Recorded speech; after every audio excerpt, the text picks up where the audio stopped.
Buenos días, buenas tardes, buenas noches, buenas mañanas, depende de la zona horaria y del uso horario que tengan. Bienvenidos nuevamente a Centroamérica Cuenta, hasta sus autores en casa.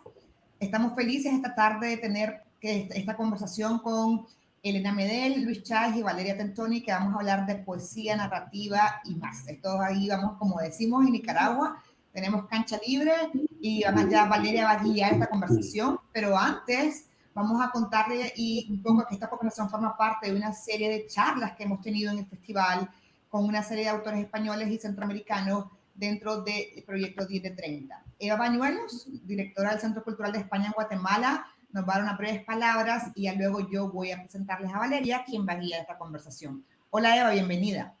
Hola Claudia, muchas gracias. Bienvenidos Valeria, Elena y Luis. Introducir brevemente, ¿no?, el marco en el que sucede este programa conjunto que, como decíamos, lleva funcionando desde que empezó este periodo de programación online. Parte de una selección de autores recogidas en estas publicaciones, en este programa de promoción de nuevas narrativas españolas, del cual participa en la edición 2021 Elena Medel, y lo que nos parecía que tenía sentido con nuestra alianza mucho más amplia en Centroamérica Cuenta era construir diálogo, ¿no?, que es de lo que se trata también ese trabajo que hacemos como socios de Centroamérica Cuenta, y la idea perfecta pues es eso, ¿no?, ver quién serían los que están así un poco en el espejo, ¿no?, escribiendo y generacionalmente en la región centroamericana. Tenemos la suerte de contar siempre con una figura de moderador o moderadora. Hoy es Valeria, le agradezco un montón que esté aquí. Y todas estas charlas son una especie, porque tienen su valor en sí mismo, pero bueno, un calentamiento para el Festival de Centroamérica Cuenta, ¿no?, que es donde celebramos no solamente la literatura, sino también la defensa de la libertad de expresión, los espacios de encuentro y fomentamos un poco el diálogo y el pensamiento crítico. Así que es una maravilla tenerles aquí a todos. Gracias siempre a Claudia y al equipo que está detrás de estas charlas. Y nada, pues te dejo la palabra, Claudia. Gracias, Eva. Y bueno, como no vinieron a vernos ni a Eva ni a mí, voy a presentar rápidamente a Valeria Tentoni. Valeria Tentoni nació en Bahía Blanca, Argentina, en 1985. Publicó los libros de poesía Batalla Sonora, Ajuar, Antitierra, Hologramas y Piedras Preciosas. Es también autora de los libros de relatos El Sistema del Silencio y Furia Diamante, y del libro infantil Viaje al Fondo del Río. Participó en antologías como Las Mexicanas Transfronterizas, 38 poetas latinoamericanos y penúltimos, 33 poetas de Argentina, 1965-1985, o la española Nuevas Narradoras Argentinas. Mantiene online la Audioteca de Poesía Contemporánea. Y hoy va a mantener esta conversación con nuestros amigos Elena y Luis. Bienvenidos, quedan en casa una vez más y felices de tenerlos y tenerlas. Un gran beso a todos. Gracias. Gracias Claudia y Eva por la invitación, también a Elena y a Luis. A mí un placer estar con los dos conversando, un lujo, y como obviamente con el deseo de que esto hubiese sido real en físico, ojalá se concrete en algún momento y los tengamos en Buenos Aires o estemos en donde sea. Hay muchas cosas que comparten, así que voy a intentar proponer puentes, así podemos navegar por ahí. Y voy a empezar con una cita a un libro de Luis, de Iglú, una pregunta que es un poco lo que propone el título, ¿no?, del encuentro. El poema comienza: hay que decidirse, verso o prosa. ¿Qué te gusta más? Se los pregunto con una pregunta que es de Luis. Los dos comenzaron desde la poesía, y sé que Luis tenés tu hipótesis acerca de qué implica haber comenzado desde ahí, pero me importa también Elena, que acaba de sacar Las Maravillas, su primera novela súper premiada, súper hermosa y profunda. Así que bueno, ¿qué quieren contarnos de este recorrido? Nada más quiero, después que Elena tome la palabra y conteste tal vez de primera esa pregunta o iniciamos la conversación ahí, nada más quería hacer un paréntesis porque estaba este planteo, ¿no?, como de poner a dialogar voces, de espejo, de lo que están haciendo del otro lado del Atlántico y de pero bueno, yo sería como un espejo, pero un espejo enterrado, digamos, de Elena, porque somos, o sea, yo soy ya una generación más veterana, Elena pues está todavía muy joven, pero nada, quería como que no pareciera que estoy pasando aquí por poeta o escritor joven de ninguna manera. Igual en la literatura somos todos jóvenes, Sí, dura sí, más la juventud, ¿no? Nos pero vamos a ser digo, deportistas. claro, de forma directa habría otro montón también de escritoras y escritores centroamericanos más cercanos a la generación de Elena. Digo, no es que sea un problema, nada más quería aclarar así como ese detallito. Adelante. Bueno, sobre todo, bueno, muchas gracias a Centroamérica Cuenta por la invitación. La verdad es que es un placer charlar con Luis y con Valeria después de haberos leído tanto, ¿no? Entonces, veros en la pantalla ya es para mí una alegría. Ojalá podamos vernos algún día en persona y conversar. Y además, bueno, al hilo de lo que decía Luis, mi situación generacional es extraña porque aunque yo nací en 1985, empecé a publicar muy joven, justo cuando empezaban a publicar quienes tenían más o menos 10 años más que yo. Entonces, claro, para mí, por ejemplo, pues generacionalmente yo me siento pues mucho más cercana a autoras y autores que nacieron, pues eso, ¿no? A mediados de los 70, ya a finales de esa década, etcétera, porque fueron, digamos, bueno, pues con quienes empecé, por así Claro. decirlo. Entonces, ya te digo, Luis, que en ese Que te yo, perdonamos, que yo no no sufras. sé, ¿no?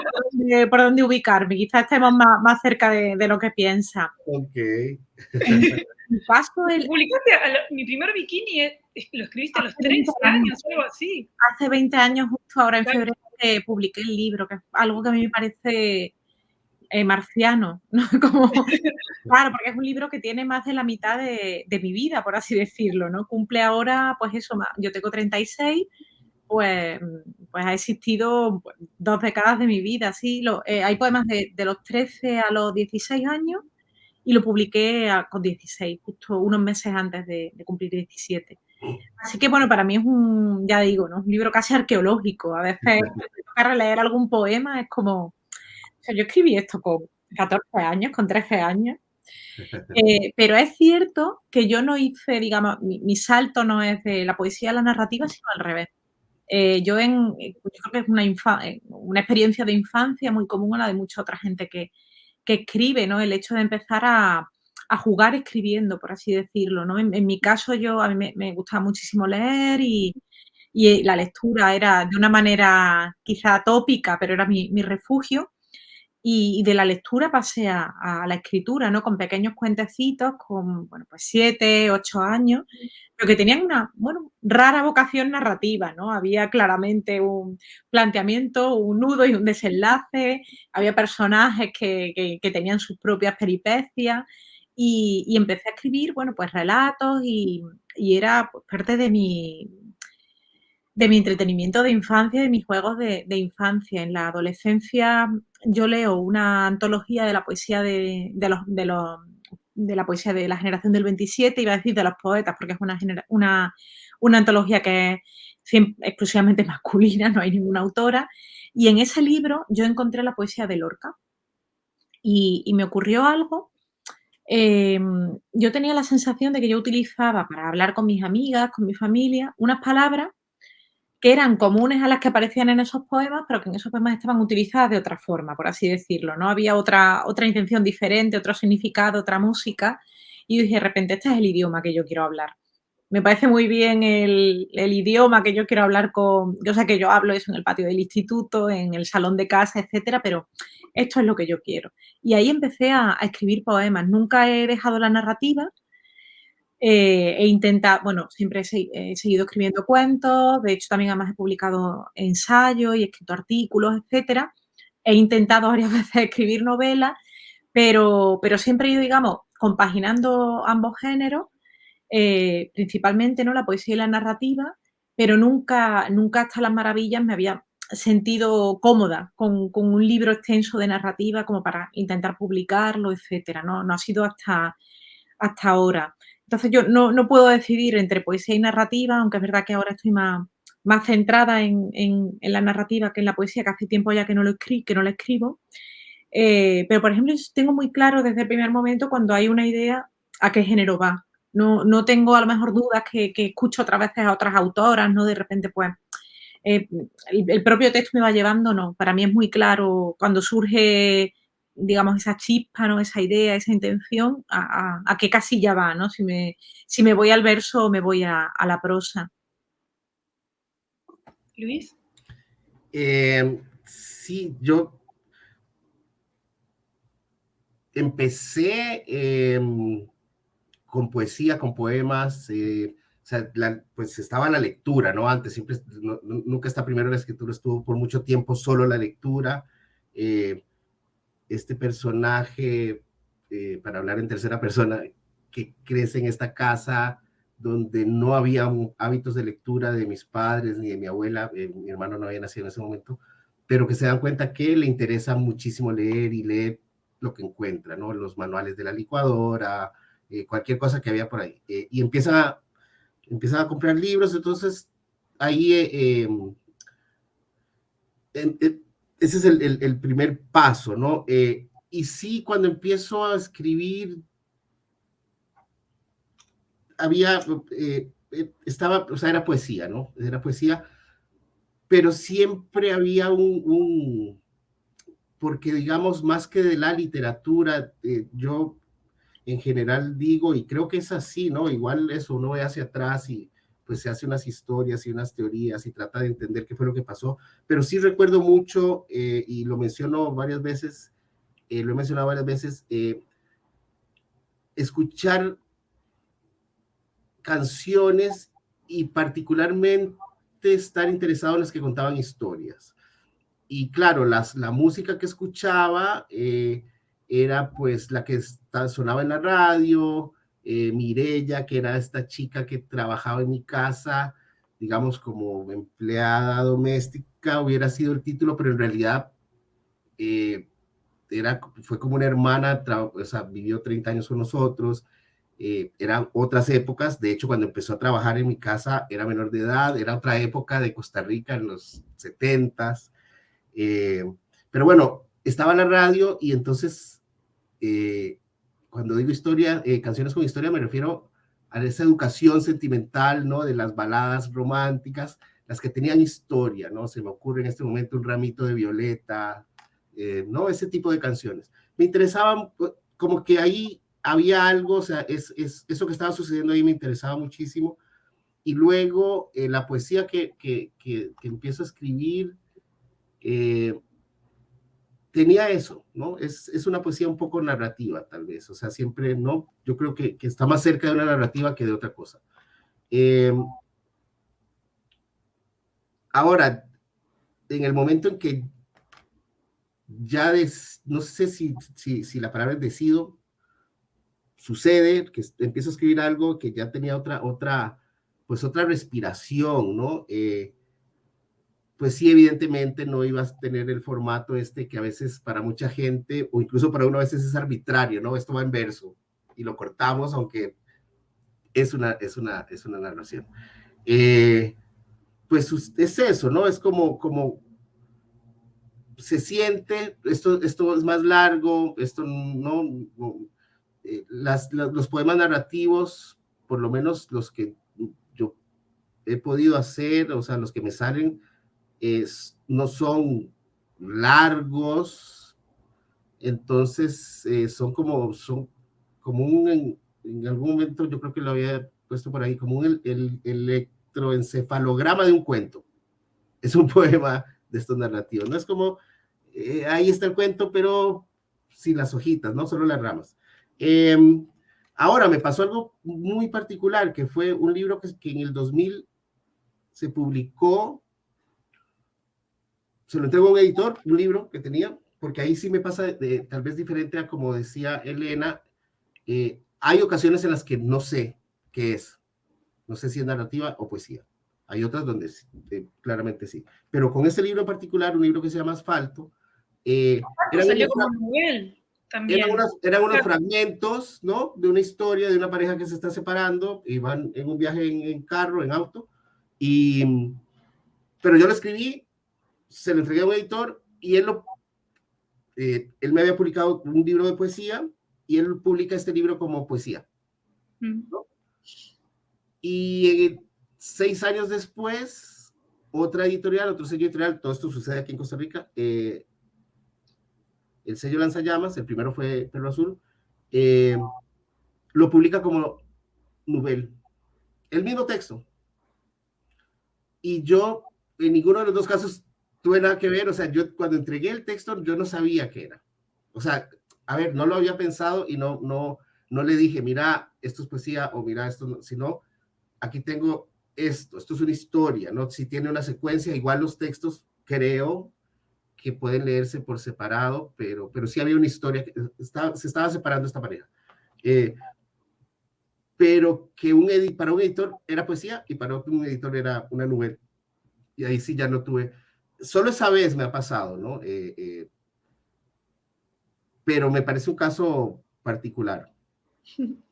Igualmente hay algo en quienes escriben poesía que es un poco, los delata, como la manera en la que construyen la sintaxis, los cortes, hay cortes igual en la prosa y la manera, o sea, Elena estabas hablando como de algo concentrado, creo que hay como una capacidad que queda como, es indeleble, después hay una astucia ahí de economizar ciertas cosas y, por ejemplo, en Las Maravillas es una novela muy abundante, de una extensión regular, pero es muy abundante la novela. Me gustaría preguntarles, bueno, quizás Luis también en Salvapantallas, digamos, los dos han hecho el ejercicio de, bueno, radicalmente escribir prosa. ¿Qué creen que conservaron como poetas en esos libros que, bueno, quizás no sabían qué eran, quizás Luis no sabías qué era al comenzar, pero finalmente al corregir ya sabías con qué estabas lidiando? ¿Qué creen que les sirve del universo más lírico, digamos? A mí me ha gustado mucho una clave que ha dado Luis, que es la de la respiración de los textos. Para mí es muy importante para definir también hacia qué género va, etcétera, aunque en algunos momentos también por ejemplo, estaba seleccionando, por si en algún momento leemos algo, ¿no? Estaba seleccionando algunos poemas que yo concebí casi como microcuentos también. Tenían mucho de rumbo incierto, por así decirlo, entre géneros. Y a mí me interesa mucho el modo de, tú lo has dicho también, Valeria, la construcción de la escritura, ¿no? De la sintaxis. A mí bueno, de la poesía he aprendido a trabajar casi con lo esencial, con materiales muy concretos y con materiales muy concentrados, ¿no? Una vez más. Creo que Las Maravillas es una novela muy narrativa, no es tanto novela de poeta, entre comillas, ¿no? Que es casi ese lugar común que nos imponen que yo creo que muchas veces novela de poeta está muy bien escrita, pero no pasa nada, ¿no? Tengo esa sensación cuando utilizan esa etiqueta. Entonces, bueno, yo quería que pasara por lo menos algo, alguna cosa en la novela, ¿no? Pero sí que he intentado que la escritura tuviera esa respiración del poema en muchas ocasiones. Recuerdo que una amiga cuando leyó una de las versiones, uno de los manuscritos, me señaló en decasílabos, hectasílabos, alejandrinos. ¿No? Fue muy, muy gracioso porque me la devolvió subrayada y entonces, claro, yo le decía, ¿pero qué quieres destacar? Y me dijo, cada color es esto, verde en decasílabo, azul alejandrino, rojo, hectasílabo, etcétera. Entonces me dijo, bueno, para que veas ahí donde tienes el ritmo, por así decirlo, de la lectora de poesía. Pero bueno, al margen de esas cuestiones, ¿no? Casi de anecdótica, a mí me interesa mucho, claro, yo he aprendido de la poesía, por una parte esa construcción esencial y por otra parte el absoluto o la absoluta falta de miedo al descartar.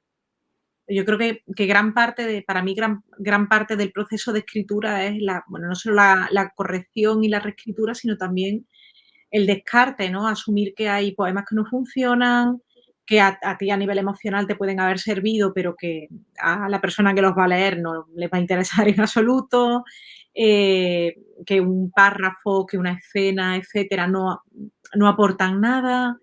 Entonces, yo eso sí que lo he aprendido de todos los años escribiendo poesía, ¿no? En ese sentido, y también editando poesía, que para mí bueno, no tiene a lo mejor que ver tanto con la escritura, pero para mí sí es parte de la escritura, ¿no? Cada proceso de edición, además, que yo entro de cabeza en los libros, en los textos que edito, cada proceso de edición es un taller de escritura intensivo, aprendo muchísimo. Entonces, en ese sentido, todo eso me lo he ido llevando para la narrativa. Luis, algo que nos cuentes de tu Sí, proceso.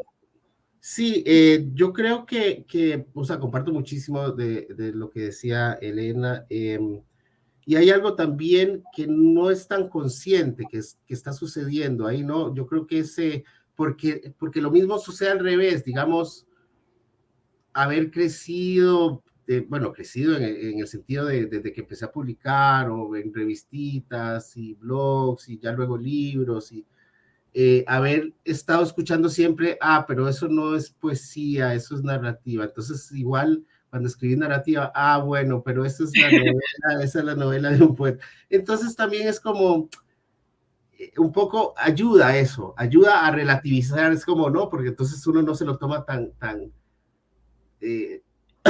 perdón, tan en serio, no se culpabiliza tanto, no se siente tan atacado, tan mirado, no sé, porque como viene como cualquier cosa que estás haciendo, igual vas a recibir eso, no está, como que nunca vas a estar en el lugar correcto.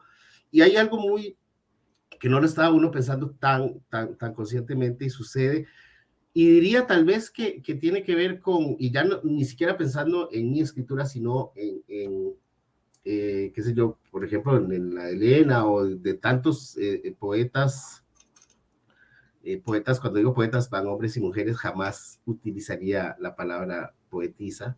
Yeah. Sí, que escriben narrativa pensando, ¿no? Hay otro protagonista siempre, ¿no? Y es el lenguaje, ¿no? Siempre hay otro protagonista, además de todo lo que está sucediendo. Y además, eso que decía Elena, que me parece, eso lo entendí perfectamente. Perdón, ayer me puse la tercera dosis. Ay, no. Entonces estoy ¿no? Que salen todos los síntomas. Espero que sea eso.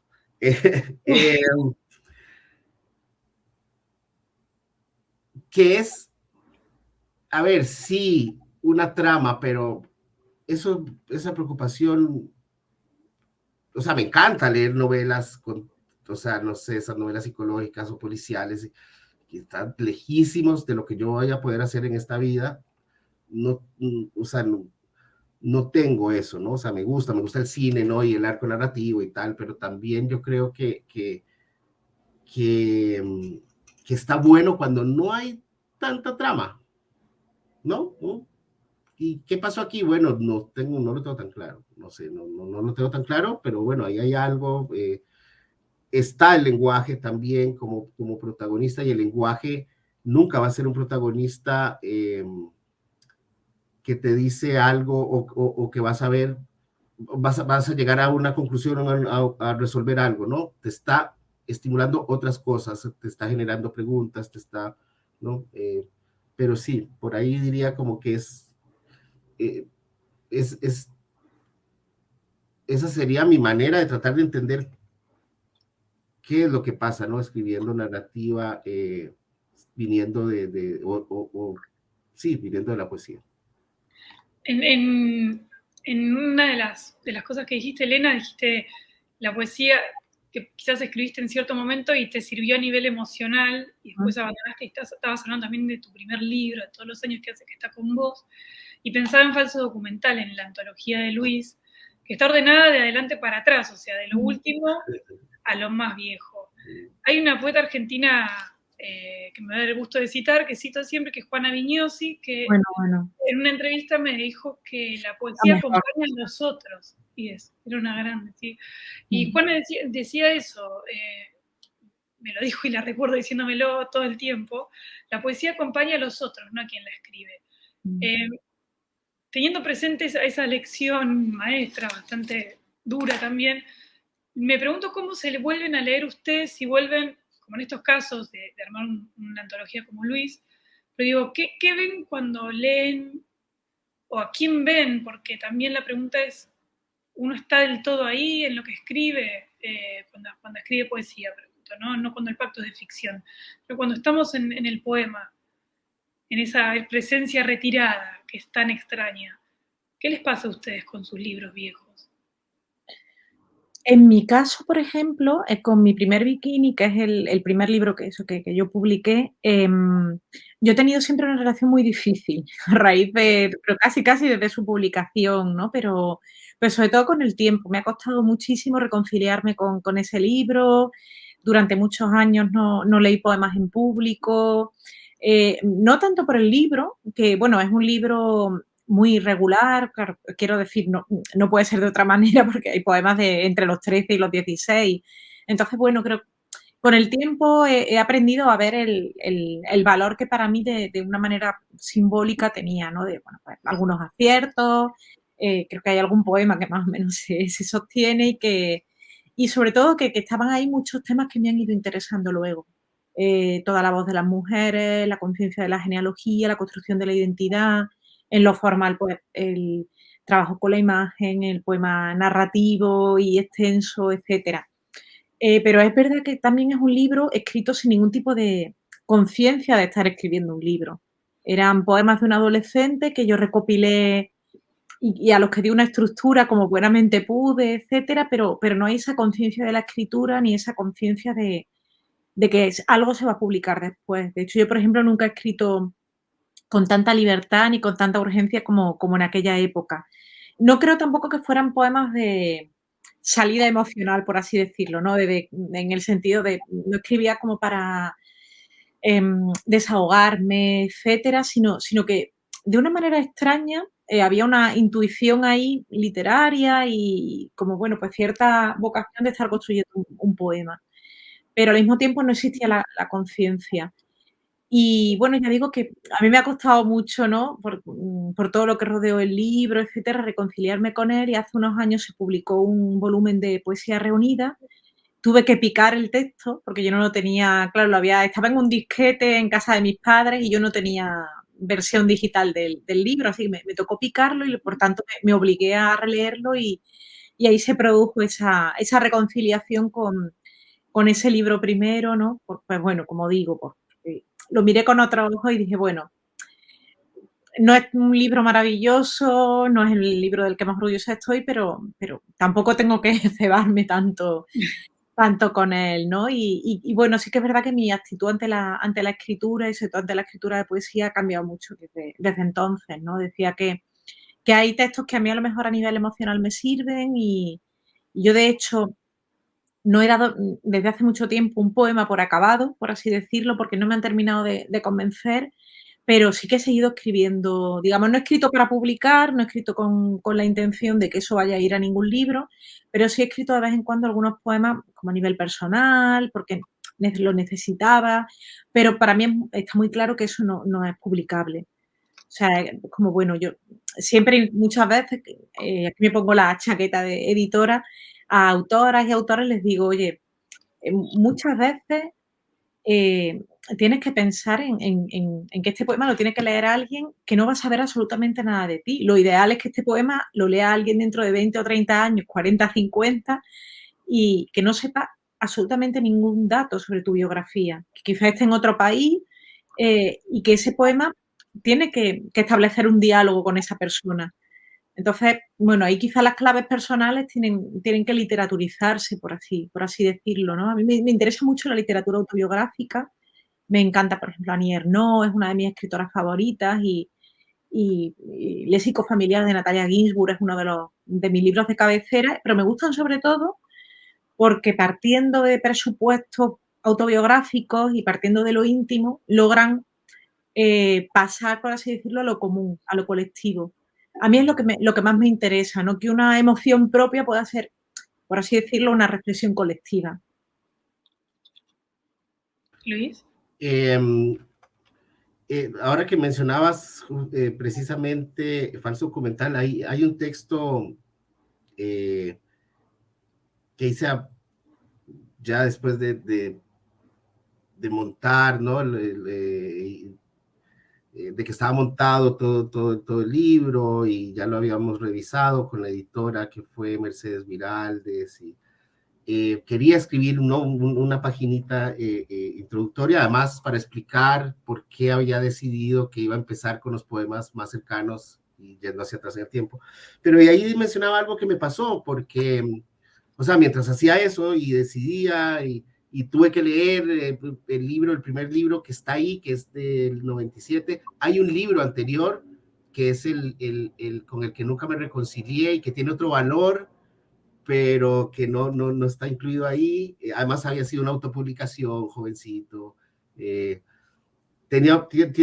Históricamente tiene un valor, pero en mi opinión no lo tenía en términos, digamos, literarios. En fin. Pero en ese texto introductorio hablaba de que lo que me sucedió fue, bueno, dos cosas, un pudor tremendo, ¿no? De, esto es malísimo, tengo ganas de corregir, de cortar todo a la mitad, ¿no? Pero inmediatamente fue como, no, ese eras vos en ese año. Y entonces eso me llevó a ese, no solo al Luis Chávez del 97, sino a los lugares que están representados en esos textos, a las amigos, a las novias, a la música, todo lo que tenía que ver, los olores, lo que estaba pasando, lo que me estaba pasando, no solo hacia afuera, sino hacia adentro, hasta físicamente, ¿no? Ya no era este cachetón de 50 años, sino que era un muchachito de 26, lleno de menos pesimista, no sé, era incluso hasta el lugar físico me llevó.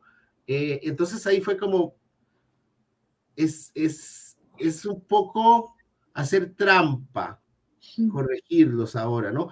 Ahora, eso se hace, pero creo que en otros casos, y se dice, ¿no? Es el caso de Carrolla, última forma de Lamborghini, ¿no? De Leónidas, que lo organiza diferente, ¿no? Bueno, Borges todo el tiempo. Claro, y por eso, Dejaba de corregir. y yo creo que si se dice, no hay, digo, a ver, son los textos de uno, tendría derecho a hacer lo que quiera, pero en ese momento yo dije, así van, digo, así era ese momento, y además, lo que me cuestionaba es si, porque eso lo sabemos, pero a veces funcionamos como que no lo supiéramos. La literatura no es tecnología, ¿no? La tecnología va mejorando con el tiempo, ¿no? A lo largo de la historia, por supuesto que va mejorando. La literatura o sea, no necesariamente o directamente no. Entonces, ya ni siquiera pensando en la historia de la literatura, sino en la historia de lo que uno ha escrito, a mí me parece fatal ese libro del 97 yo decía, mira, solo faltó decir a qué autor estaba leyendo, está clarísimo que estaba leyendo a Juan Gelman, a tal y a tal y a tal, y a Watanabe y no sé qué, y que eso está mal, por como escribo ahora y me pasa lo de Elena, esa velocidad y ese entusiasmo, porque en el fondo había un entusiasmo de escritura, de terminar un libro yo termino un libro en 3 meses y me sobraban poemas, jamás, o sea, ahora un poema, un año, y todavía no se me ha ido, ¿no? Pero no necesariamente es que esto sea mejor que eso. O sea, me da pudor, pero si yo sé que la literatura no es tecnología que mejora con el tiempo, de pronto, para otra, eso, ¿no? La poesía acompaña a los otros. Para otra persona, todo lo que estoy escribiendo ahora es fatal, muy pensado, me gustaba más cuando no pensaba nada este señor y escribía así sin pensar y con errores y que esto todo calculado y todo frío y todo ya de señor, ¿no? Digo yo, o sea, trato de explicar esto que, ¿no? De también pensar en, ok, sí, no me gusta cómo se ve, igual lo voy a dejar así porque representa esa época y además porque tal vez es mejor que lo que estoy escribiendo ahora, ¿no? Claro. Es súper interesante esta idea de que la poesía la literatura no es tecnología y que el movimiento no es lineal ni hacia adelante, ¿no? Como hay algo también en la libertad en la que te entrena la poesía, porque hay otra de las hipótesis que sostenés, Luis, en otras entrevistas que vi, es que quien lee poesía termina escribiendo poesía, Entonces, si hay un poeta, podemos pensar que hay un lector de poesía, si te sigo, ¿no? Y prefiero seguirte. Entonces, digo, también hay como una libertad ahí, como de desorden. Por lo que les quiero preguntar concretamente es, ¿cuánto desorden se permiten ahora que ganaron tantos premios? Los dos han sido muy reconocidos y con justicia, por supuesto, pero han recibido becas, premios. ¿Cuánto queda de esa libertad y cómo trabajan para preservarla? Si es que les interesa o les parece un infantilismo, les parece, quizás antes iban de a muchos proyectos a la vez y ahora de a uno. ¿Cómo trabajan ahora? Porque a la vez, cuando llegan estos premios, las agendas empiezan como a taponear, como que el tiempo libre también, cómo se lo consiguen. Me importa mucho, y después vamos a hablar también de las condiciones materiales a partir de las maravillas, ¿no? ¿Cómo se consiguen su tiempo y cómo lo aprovechan ahora? ¿Cuánto desorden se permiten? Bueno, yo me temo, como estáis viendo, yo vivo en el desorden, como estáis viendo aquí en la biblioteca, ¿no? El otro día estaba en un Zoom y de repente una persona me dijo, tengo miedo por este concreto, parece que todo el rato se va a caer encima y la que es problemática es esta sí se cae mucho. En mi caso, es cierto que, bueno, yo ahora, por ejemplo, sí que me puedo permitir no vivir directamente de la literatura porque tengo mi trabajo como editora, pero sí que, bueno, no aceptar tantos compromisos como aceptaba antes porque necesitaba el dinero para vivir. Entonces, yo en mi caso, pues era una máquina de decir que sí a todo, era como Windows. Yo pulsaba la tecla y aceptaba todas las propuestas, aceptaba todos los artículos, etcétera. Todas las invitaciones ahí, porque claro, necesitaba dinero para pagar el alquiler, para pagar las facturas de la luz, comida, etcétera. Y ahora, bueno, pues me puedo permitir decir que no a algunas cosas que a lo mejor, pues digo, pues mira, este tiempo yo lo prefiero tener para escribir y para leer o simplemente muchas veces para descansar, porque también, para mí la escritura también es la reflexión. Y creo que es muy complicado sentarte o es muy utópico sentarte a escribir sin que exista esa reflexión previa, esas lecturas previas que tú has ido tomando notas diciendo, pues mira, esta idea me interesa, la quiero pensar desde mis poemas o desde mis novelas, etcétera. O me interesa este ritmo, ¿no? Lo quiero intentar llevar a lo que escribo, etcétera. Muchas veces, bueno, yo pienso que escribimos no los libros que queremos escribir, sino los que podemos escribir. Que los libros que bueno, pues nuestras circunstancias y nuestras condiciones nos dejan escribir. Entonces, por ejemplo, pues Las Maravillas, la primera, hace pocos meses descubrí el cuadernito en el que anoté por primera vez ideas para la novela y es de marzo de 2015. Yo entregué a la editorial la versión definitiva en mayo de 2020. No es que estuviera 5 años constantes escribiendo la novela, sino que a veces había épocas de tanto trabajo que estaba 6 meses sin tocarla, ¿no? Y tenía que volver de nuevo a conectar con la historia, etcétera. Ahora, por suerte, digamos que no tengo tanto ese problema, pero bueno, sí que tengo que ir encontrando mis espacios pues, para afrontar una novela que tengo desde hace 2 años. Hay una idea para un libro de poemas que tengo también desde hace, de hecho, resucité, por así decirlo, una conversación hace poco con un amigo que me mandó la captura y me dijo, ¿esto tú has seguido pensándolo? No era una idea para un poemario que yo le contaba y vi que la conversación era de octubre de 2014. Entonces, claro, yo decía, bueno, digo, en realidad esa idea me sigue interesando mucho, la cuestión es cuándo, ¿no? Entonces, bueno,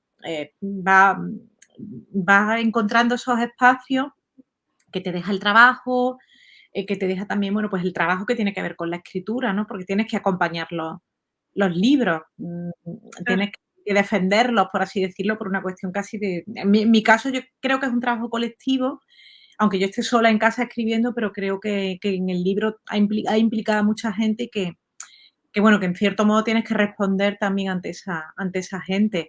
Y en cuanto a la libertad, es la que me permite, o sea, yo no siento como ningún peso de, me dieron, o sea, gané tal premio, tengo a todo el jurado detrás diciéndome, a ver el siguiente, a ver si el siguiente, en ese sentido, yo me siento muy libre, ¿no? De hecho, la novela que estoy escribiendo ahora es muy loca. Cuando la explico muchas veces, o cuando explico el punto de partida, mucha gente me dice que es un despropósito, y yo lo siento así, también me gusta sentirlo así, ¿no? Me gusta pensar de una manera muy ingenua quizá, ¿no? En esa pequeña libertad de la escritura que tengo en esta mesita con este caos detrás. Sí, yo lo primero que iba a decir es que tampoco, digamos, sí, yo qué sé, un par de premios y unos, o sea, pero en literatura no es como que andas de gira por el mundo porque te ganaste un premio, o sea, no estás presentando, no sé, qué sé yo, en cine, que andan, van por todos los países y todos los festivales y pasan un año digo, la literatura es otra cosa, ¿no? Es una cosita ahí, de qué sé yo, habrá unos premios gigantes que no tienen nada que ver con pues con mi realidad. Yo he estado ahí como en la clase media, digamos, de la literatura, o incluso clase media baja. Y todo bien, digo, ese es el hábitat, y ni siquiera es una cuestión que elige, pero entonces, quiero decir eso porque nunca he sentido como que esa parte, o sea, haber ganado una beca o haber ganado un premio me haya quitado libertad, porque fue un ratito ir a recoger algo, una platita que a nadie le sobra, todo bien, lo agradecemos, y ya luego a seguir trabajando. O sea, eso nunca me ha afectado desde ese lugar. Y en cuanto a la libertad también, eso, porque no sé, no sé si hay en literatura, o sea, no sé si en literatura pasa algo como en, qué sé yo, si sos un director de cine y ya te va a financiar un estudio gigante donde van a meter mano a tu historia, los productores, no sé si en literatura pasa eso, ¿no? Uno siempre está escribiendo un poco lo que... No, sí, pero me refiero quizás a la autoexigencia después de tantos libros. Claro, ya. Uno sí Entonces, comienza como a leerse. Sí, bueno, eso que hablábamos antes, sí, ¿no? De la autocrítica, y uno se vuelve menos autoindulgente. Ahora, el gran error tal vez es, no se puede cambiar, y yo creo que Elena también lo estaba diciendo, ¿no? Uno es más crítico y ya le cuesta soltar. Antes rápidamente soltaba y que se imprima esto, ¿no? Ahora, y no sé, ahora eso no se puede cambiar, y yo creo que hay muchos factores que intervienen ahí con la edad, yo qué sé, no sé.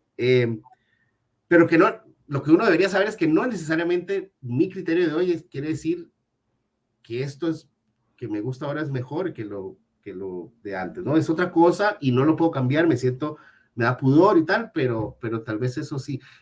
Y lo que sí me gusta, o sea, más bien al revés, quisiera que alguna editorial me dé ideas y que me diga, escribí sobre esto, escribí una novela. A veces más bien no sé, estoy en épocas como estoy diciéndolo un poco en broma, ¿no? Pero te lo pongo así, acaban de pasar las vacaciones de fin de año, ¿no? Y yo trabajo en una universidad, tuvimos casi 2 meses entre las fechas de diciembre y que volví a dar clases. 2 meses. El primer día que vuelvo el primer día del cuatrimestre de este año, que fue a mitad, un poquito más, hacia finales de enero, perdón, retomo una novelita con la que estoy trabajando y que tenía en pausa. O sea, esos 2 meses, ni una palabra, ni se me ocurrió abrir el archivo de la novela. No sé, también hay algo, y por ahí lo decía en chiste, que le iba a decir a mis jefes, lo siento, esta novela tengo que escribirla en horario laboral, digo, tuve vacaciones y no salió nada, pero apenas empiezo a trabajar, está pasando algo aquí con este personaje, mira, no sé, o sea, como que me cuesta, hay gente tal vez muy organizada con eso. Yo esos 2 meses que pude haber aprovechado, ¿no? Y eso pasa, a veces uno dice, voy a aprovechar. Bueno, acuérdense la pandemia cuando empezó. Estoy en la casa, voy a trabajar desde la casa, tengo esta pila de libros que no he leído, ahí está, esa pila de libros. 2 años después, está más grande. Eso, ¿no? A veces uno cree, está bien tener esa esperanza en uno mismo, creer en uno mismo, pero luego no se da cuenta, bueno, pues hablo de mí, no las estoy incluyendo a ustedes. Luego me doy cuenta que soy un poco vago. No, bueno, no parece por la cantidad de libros, pero está bien. Yo también lo que les quería preguntar antes de invitarlos a leer, si me encantaría que lean poesía. Nada, desde como mi curiosidad de Argentina, los dos inauguraron proyectos. Ojo, eso puede ser peligroso, curiosidad argentina. No, bueno, sí, pero vamos a ir a un lugar más seguro. Yo lo que quiero preguntar es por el mundo editorial de cada uno de estos 2 lugares. Elena con La Bella Varsovia, y Luis, yo sé que, no sé si tuviste una editorial, corregime, pero sí tuviste muchos proyectos, revistas. Revista, editorial no, pero sí revista, sí. Mucho de gestión igual, como que armadas Sí. al principio. Sí, otra época, sí, claro, sí. Y me gustaría saber qué balance hacen de los mundos editoriales, de las posibilidades de edición en cada lugar y de cómo han motorizado en nuevas literaturas los espacios independientes, los sellos independientes, que además, por ejemplo, Luis, vos seguís publicando en Neutrinos, por ejemplo, vos seguís apostando. Sí, en sellos independientes siempre, sí, siempre tengo. ¿Qué valor le das a eso? ¿Por qué seguís, por ejemplo, en un Porque, sello? bueno, todos empezamos ahí, ¿no? Y algo que sucede, todos lo sabemos, ¿no? Algo que sucede en los sellos independientes no puede suceder en sellos más grandes, ¿no? Y ya no estoy hablando de que me publiquen a mí, ¿no? Porque ya publiqué un montón de libros, ya, yo qué sé, estoy más, no sé. Pero siguen publicando a esos chicos y esas chicas que escriben, que están escribiendo esos libros, como decíamos ahora, en 3 meses escriben un libro y están escribiendo otro y están leyendo un montón, están en esa edad, en esa época de ese entusiasmo, de esa efervescencia, se leen todo, ven todo y todo está metido y mezclado en esos libros. Eso solo se va a publicar en sellos independientes siempre. Y siempre me ha interesado. Acá yo le debo todo a las personas de esos sellos que cuando yo era un economista agrícola que estaba renunciando a su vida de economista agrícola para empezar a escribir, aceptaron un manuscrito, ¿no? ¿Eso quién lo hace? ¿No? Una editorial grande jamás va a hacer eso y uno entiende por qué, ¿no? O sea, no estoy diciendo que qué injusto ni nada, no, así son las cosas. Pero nunca, o sea, siempre tengo un pie. Y hay tamaños, ¿no? De editoriales independientes, ¿no? Hay algunas que me ofrecen, te damos 10 libros, dale, démosle. Otras te damos $200, démosle. O sea, todo bien, o sea, ¿no? Uno sabe quién, ¿no? Y esa cosa de estar trabajando con las uñas, con tanto cariño, a mí me sigue pareciendo fundamental, es un motor fundamental en la literatura. Y Elena tiene un proyecto así. Sí, sí, en este caso ahora la editorial desde hace unos meses se integró en la estructura de Anagrama, lo que No sabía. Sí, llevamos ya unos meses, entonces, bueno, yo soy independiente dentro de la editorial, pero digamos que ahora, pues, por ejemplo, eso ha permitido que empecemos a distribuir en América Latina, que era algo... Claro, ese es el gran problema. Claro. El problema de los sellos independientes es ese, ¿no? La distribución. Ese y, por ejemplo, el que tiene que ver también incluso, ¿no? Con la distribución por supuesto, dentro del país. También, ¿no? Porque del país, sí. No es lo mismo llegar yo por mí misma que bajo el paraguas más potente, ¿no? Pero bueno, la línea editorial es exactamente la misma y soy yo quien está, digamos, detrás de los libros en todo momento, etcétera. Y es un poco lo que comentaba Luis, ¿no? Que él hablaba de voces nuevas, por así decirlo, pero me gustaría también hablar de voces que llevan ya una trayectoria y que por haber decidido afrontar determinados discursos estéticos, determinadas temáticas, etcétera, pues a lo mejor no encontraban espacio en ellos, ¿no? Y a mí me parece que la labor de la edición independiente tiene una de ellas tiene que ser, bueno, pues proponerse como un espacio para este tipo de escrituras, ¿no? Yo pienso hablamos antes justo de empezar la charla, ¿no? De empezar a conversar sobre la escritura de mujeres, ¿no? Sobre tantas autoras que han escrito libros fundamentales que hoy no conocemos y bueno, pienso no solo en las autoras del pasado, sino en las del presente, en cómo muchas veces se publica un primer, un segundo libro y luego ya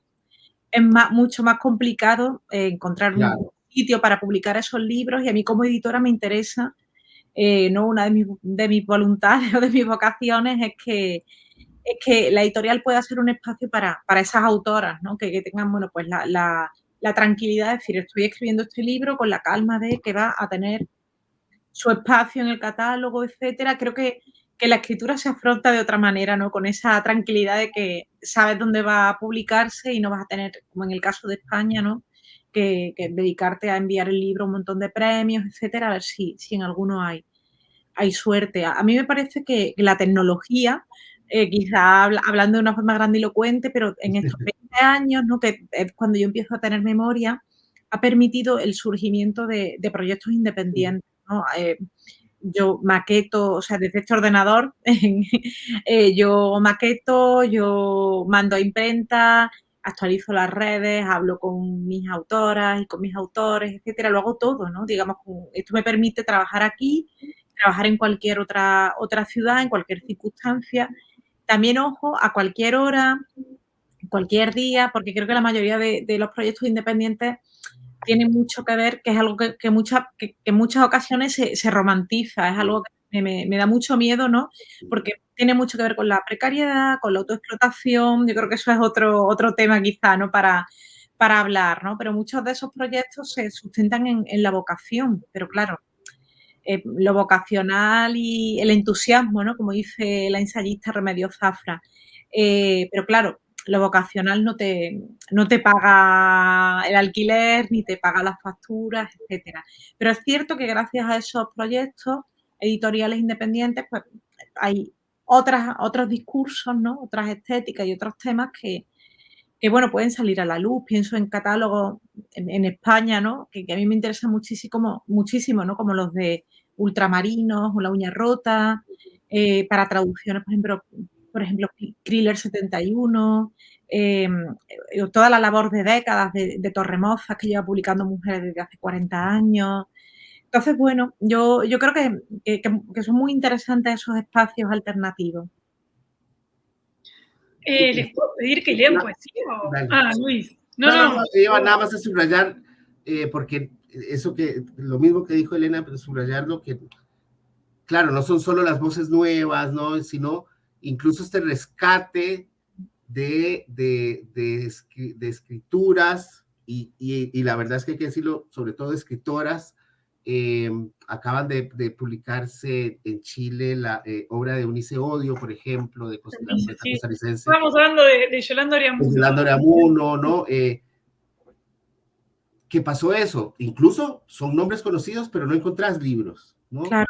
Eso pasa mucho, y son sellos independientes los que están en general rescatando y poniendo en circulación otra vez esas obras, más allá de que la gente dice, ahí sí, en el caso de estas poetas costarricenses, Yolanda Oreamuno y Eunice Odio, pero no conseguir libros en otros lugares que no sea en una librería en San José. Entonces está muy bueno ese pues eso. Yo le estaba en algún momento, no era por mala educación, si me vieron escribiendo es que iba a mandar eso que les puse por el chat, porque ya estoy en clases. Ya sos docente, perfecto. Bueno, ya estoy en clases, tengo que... No hay ningún problema, Luis, no te preocupes. Ha sido totalmente hermoso el encuentro. Yo les agradezco un montón a los dos la conversación, y bueno, podemos invitar igual a que los lean. O sea, ¿qué libros se consiguen de ustedes entre los últimos? Yo sé que, bueno, Las Maravillas, Elena, ¿no? Sí, yo creo que Las Maravillas, gracias bueno, pues a la distribución de Anagrama, que la publicó, me gustaría pensar que está en América Latina sin problema. Anagrama llega aquí sin ningún problema, sí. Genial, Sí. me tranquiliza. Sí. Mi poesía salió en Visor, pero sé que no se distribuyó en América Latina. Entonces, bueno, estoy abierta a ofertas. Si alguna editorial de América Latina quiere contactar conmigo, escucharé. Ya mismo, ya ahora, luego te escribo por mail, eso lo vamos a solucionar. Soluciona Luis. Y Luis, ¿en qué andas? ¿Qué es lo último? Bueno, ahorita salió una reedición, o más bien la primera en España, de un libro que se publicó acá en el 2017, porque estos chicos de este sello independiente, los 3 editores, empezaron acá. Uno de ellos vive ahora en Madrid, y hizo todo el trámite burocrático, o sea, tiene su sociedad, o no sé si es una sociedad, o sea, tiene su